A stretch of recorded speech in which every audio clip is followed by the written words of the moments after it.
Howdy folks, I'm going to do a video here showing you how to mark for bullet loops on a Western gun belt. So I'm kind of copying this belt here, but the bullet loop material is going to be two-tone on the actual belt. But this video is just focused on how you mark for it when you are lacing the bullet loops in and out of the belt. These are not stitched on or anything, you cut slots into your belt and then you weave them in and out around a bullet to get your shape. So I don't know if the camera is going to pick this up with my lighting down in my shop here, but kinda. So you can see that's what we're going to achieve here. So I'm going to show you how to mark that out, give you some math. This will work for 22. Any other bullet you'd have to adjust your spacings accordingly with the diameter of your bullet. But to start out with, you got to cut your belt, obviously. Then I punch my holes for my belt keeper, buckle keeper, and for my billet. So I've got them marked already. So this will be laced in like that, and the buckle will be laced in on the other side. Now I want to make a right-handed gun belt here. So I'm doing right in the center and then leaving an even amount on both sides. So I have bullet loops here, even on the edge, just like this one. So if I wanted to put another holster on here, I've got an even amount of leather with no bullet loops here and here. So that's what we're gonna try to accomplish. So to start out with, you need to measure not from the ends of the belt, but from where your buckle keeper on one side and your billet on the other. So I'm going to measure that, which I've already measured this. It comes out to 38 inches. So I usually write that down, 38. Now, I do 1 foot worth of bullet loops. So you end up with 25, 22 caliber bullet loops. I got 1/2 inch spacing with my slots. So I'm going to take 38 and I'm going to subtract 12. So that gets me 26. So now you do 26 divided by 2. 2 goes into 2 once, so you got 13 inches. So I'm going to come in, well, hang on. Now you mark the back side of this for punching your holes or your slots, because the way I do it, you end up with too many marks on the front side of the leather. If you flip it over like this and then you measure 13 and 13 and you put them up here, because that's where it makes sense when you're measuring, you're going to end up with a left-handed gun belt. It's just, and you're going to be way too much, or you're going to be even, but it's going to be, this side is going to end up left-handed. So you have it like this and you flip it end to end instead of over. Okay, now the upper side closest to the camera here, that's going to be the top, that's going to be where the bullet loops go. If you would have done this, you think you're at the top, but you're actually the opposite. It would be at the bottom, which then makes it a left-handed. So you want to right-handed, so you flip it from end to end, not over. Okay, so we're at 13 inches.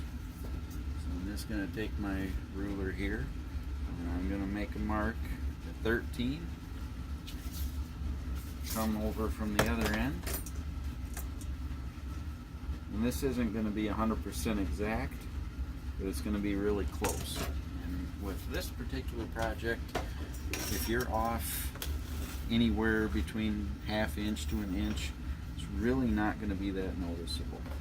So now I just take my ruler and I make sure that I'm a foot apart, which I'm pretty darn close.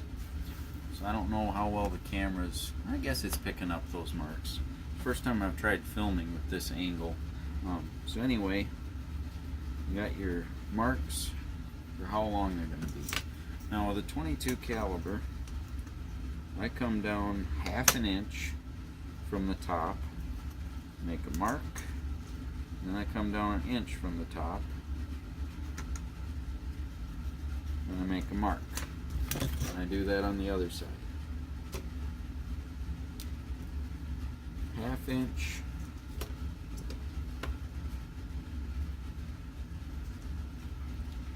and 1 inch. Now, line up both of my ends.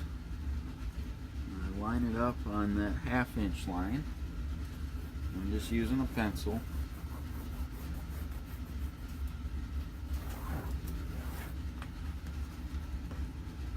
Come down. Make this all the way to the end. Okay. You line up on where we measured 1 inch.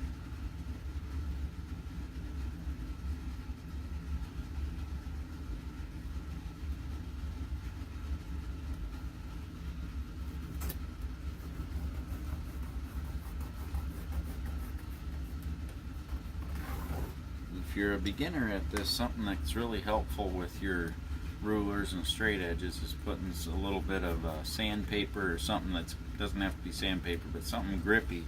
That way when you set it down, it stays. This one doesn't have it. I just use it for measuring to mark because it's light. You try doing a straight edge on that and it moves around, and it's a lot easier if you got some grip. So anyway, got that marked out. Now I just lay my ruler on there, line up the ends, and I just make a mark every 1/2 inch. And I do that all the way to the other end.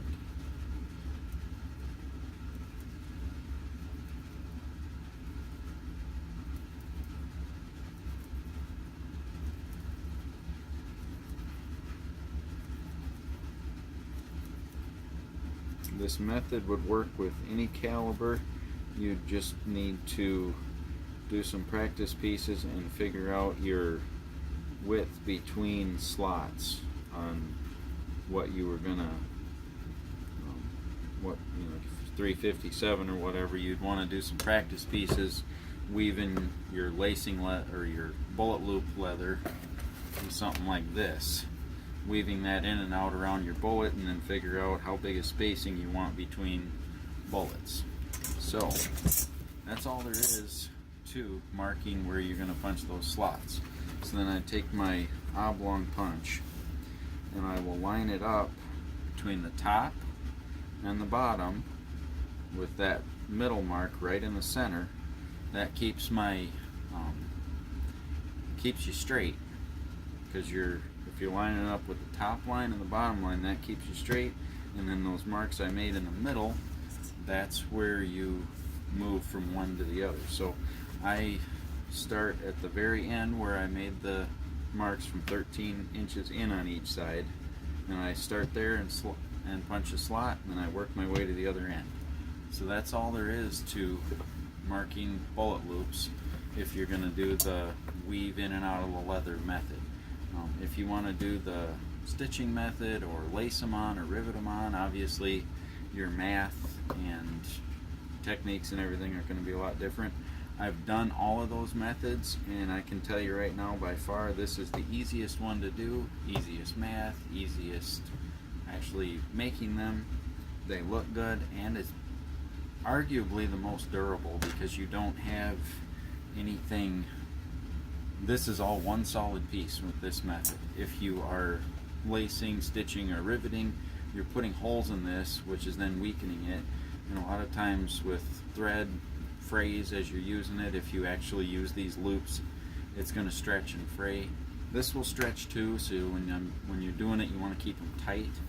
But this is my favorite method. I've done 1 or 2 belts of all the other kinds. I've done countless ones with this kind.